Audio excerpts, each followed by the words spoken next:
Hi everyone, I'm Madonna. I'm just prepping for my day, but I had some news this morning that I thought I would share with you.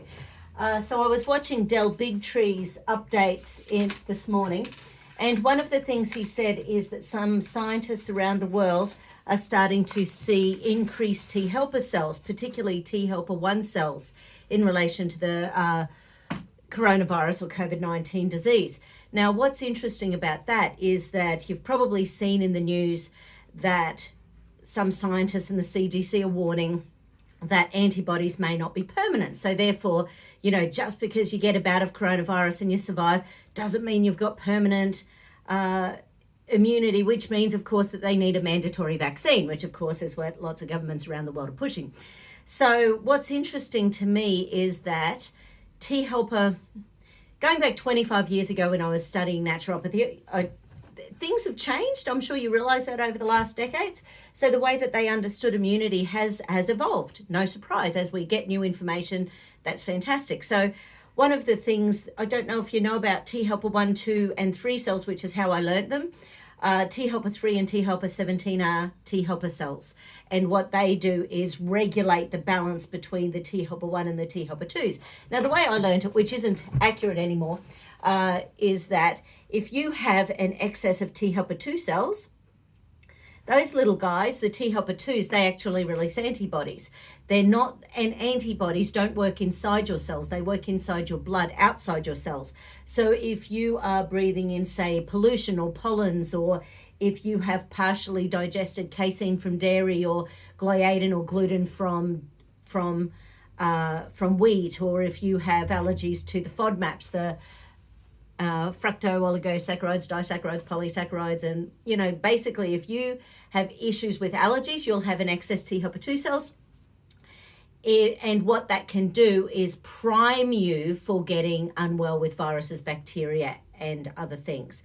So because basically the T helper 2 cells, the diseases that are linked to having an excess of T helper 2 cells in your body are things like MCAS, mast cell activation syndrome, asthma, allergies, eczema, dermatitis. So it's things that have a pro-inflammatory, where you're constantly releasing antibodies. But it also, those particular T helper 2 cells, they release one of the white blood cells that they release is called eosinophils, and eosinophils are anti-allergic and anti-parasites. Now, parasites are in your bloodstream, but they're outside the cells. Generally, malaria is obviously inside your cells, but generally. So when we are looking at T helper 2 excess conditions, we use herbs and supplements that help to quench the T helper 2s, but boost the T helper 1s. Because once again, what we were taught 25 years ago is that you were either like this or like this with excess T helper 1s.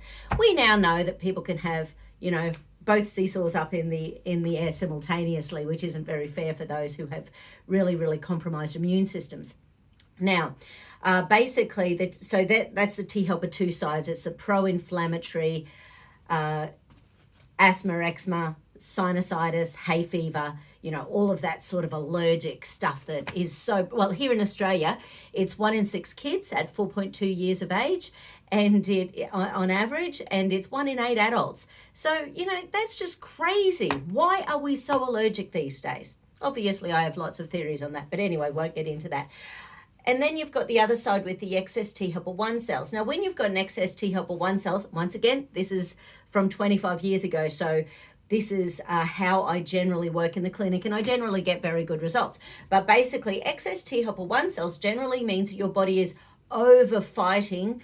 It's fighting too many viral particles or old infections. We've talked about retroviruses. You've been hearing Dr. Judy, I'm sure, talking about how excess vaccines are linked to cytokine storms, and especially some of these vaccines have got retroviruses in them, and that is really creating a lot of ill health and chronic problems. I've been treating chronic fatigue and fibromyalgia and things like that for a long time, but particularly probably the last 10, 12 years, it's become a particular area that I work. You've seen in my videos when I am working through the immune system with some of my clients, just getting the body to recognize different viruses, bacteria, candida, funguses, electromagnetic frequencies. Who knows what's going to happen once 5G hits? We all know it's going to be a shitstorm, but we all know it's going to be crap because our cells are fatty acids. You know, our cell membranes are layers of fatty acids, and fats absorb toxins. And we know that electromagnetic frequencies in too big a dose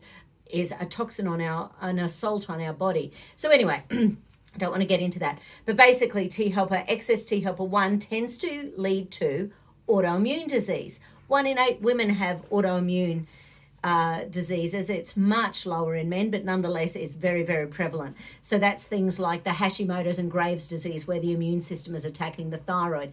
It's things like rheumatoid arthritis, where the immune system is attacking the joints. People are looking at things, it hasn't been proven, but they're looking at things like dementia and Alzheimer's as being an autoimmune where the immune system's attacking the brain. They're looking at things like autism, where the poor little kids have ended up with a cytokine storm after something has triggered their dodgy genes. We've all got up to 1,000 genes just waiting to be activated, and it's usually some combination of pollution or toxins or something. It's something that activates them. You know, we don't just magically turn up in this world with an immune system that wants to kill us. It's just not logical. So anyway, T helper 1 cells, an excess of T helper 1 cells, generally autoimmune. Now, what the cool information is with, once again, Del Bigtree this morning, is that they are now finding, once again, this is not studied. Things haven't been published. As you know, everything's changing in the news day by day, except, of course, when we're being totally, hijacked news-wise by something else going on that's bigger. But basically, your T helper 1 cells, when you've got not enough T helper 1 cells, you get sick all the time. T helper 1 cells are the one that helps us to kill viruses. They also kill cancer cells. They have a they've got a big role in boosting immunity so that we can fight infections, especially contagious infections. So if you've got plenty of T helper 1 cells, and funnily enough, I know I've been abused in the past by saying that, nutrition can actually help our immune system. But go have a look on PubMed. There are so many studies that show that vitamin D, vitamin A, and zinc and vitamin C all help to boost T helper 1 cells. And once again, the anecdotal evidence given by the small groups of studies from around the world with the COVID-19 are that those people who have the higher levels of vitamin D, they're getting lower symptoms or are asymptomatic. The people who have the higher levels of vitamin C in their bloodstream, they're getting the lowest symptoms or risk factors with the COVID-19. The people who have the highest levels of zinc in their bloodstream, same again, the lowest risk factors and the lowest symptoms with COVID-19. So these things are being shown, and once again, natural therapies that have been saying this for 25 years, it's such crap that there's no research. Go look it up. These things all boost our immunity. So T helper 1s are about killing viruses. If you've got excess T helper 1s, that's autoimmune. You need them balanced. Now, the thing about balancing the T helper 1 and T helper 2 cells is that it's your T helper 3s that are like the core of your seesaw. So that's your T helper 3 and T helper 17s. Now, that's where probiotics come in. So probiotics are the regulators. Now, everything that has been researched about our microbiome in the last 10, 12, 15 years is about the gut bacteria and the gut combination of things that we get 40% of that never ever changes. I think it's called Comsomol.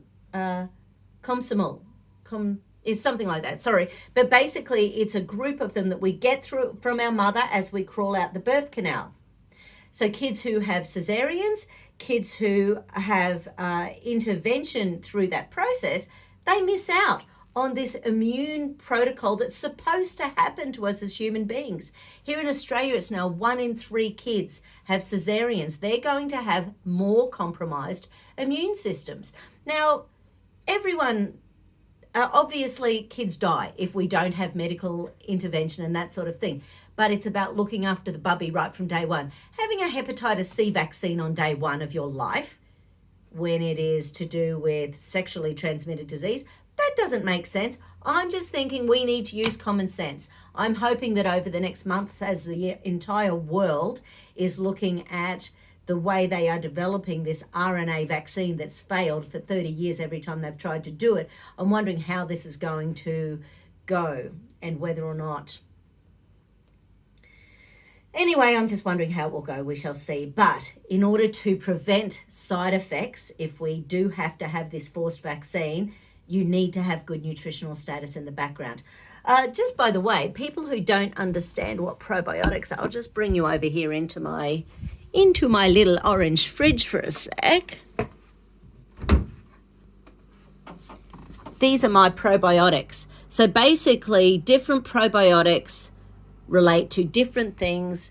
It's not one size fits all. There are different strains that work for IBS. There's different strains that work for candida and fungus. There's different strains that work for kids who are challenged. There's different strains.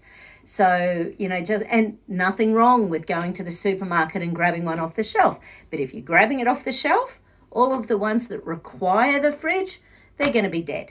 And a lot of companies don't care about people's health. They're doing it to make money. So you really have to look at the integrity of the company that you're buying things from in order to see whether you're actually getting what you are looking for. So basically, when you are looking at combinations of supplements, things that say antioxidants usually have a nice combination, especially if it's a reputable brand.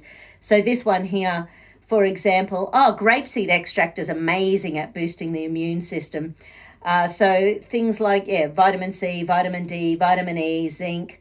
Selenium is another one. Selenium, go check out studies on PubMed about selenium. So there's been decades of research about selenium and its anti-cancer, the way that it works with the immune system, particularly in relation to cancer support. Obviously, I love my Brock shots. So sulforaphane, once again, look that up on the internet. There's so much nutrition in sulforaphane, which is a specific chemical, but when you're getting those broccoli seed extracts, broccoli, got to get it in your diet. So much nutrition in there. Have some raw, some cooked. You get different things out of both. Anyway, my client arrives in a sec. I've got to go, but have a good day. See you later. Bye.